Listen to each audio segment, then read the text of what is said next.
The Nigerian presidency is delighted with the successes recorded so far in the war on corruption, especially the introduction of the whistle-blowing policy. It believes that Nigerians exposing locations of looted funds deserve all the encouragement and protection promised by the government. Government information handlers disclosed this to State House correspondent Maria Olashende.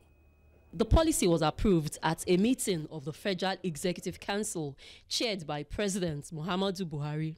The Minister of Finance, Kemi Adeosun, who announced the new policy to State House correspondents at the time, described it as a stopgap initiative until the National Assembly formally passes a law on whistleblowing. Not many Nigerians believed that the policy would stand the test of time, but the president's media handlers are impressed by the public's ready acceptance of the policy and assure them of government's protection for whistleblowers. We will not renege on our promise, and whatever is payable to any whistleblower, we always redeem our pledge.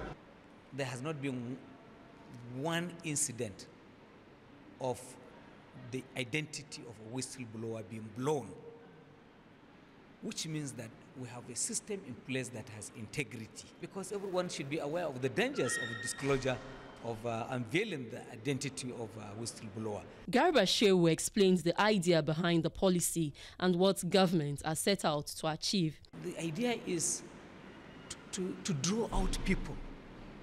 Let them be conscious of the fact that they have a responsibility to the country, to themselves also. Because if the nation, if the whole country is safe, everyone is the better for it.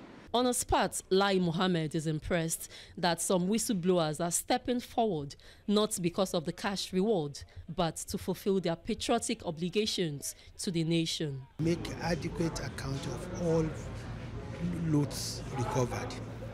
The president has given a directive that the various agencies must give a report of how much is with who and how is retrieved. Recently, the whistleblowing policy has uncovered lots of illegally acquired funds hidden across the country, the latest being the Ikoyi Gate controversy.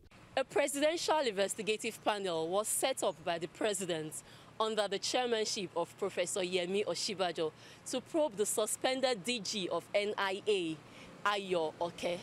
The outcome of the report is scheduled to be presented to the president on Monday, May the 8th. Maria Olashende, TVC News, Abuja.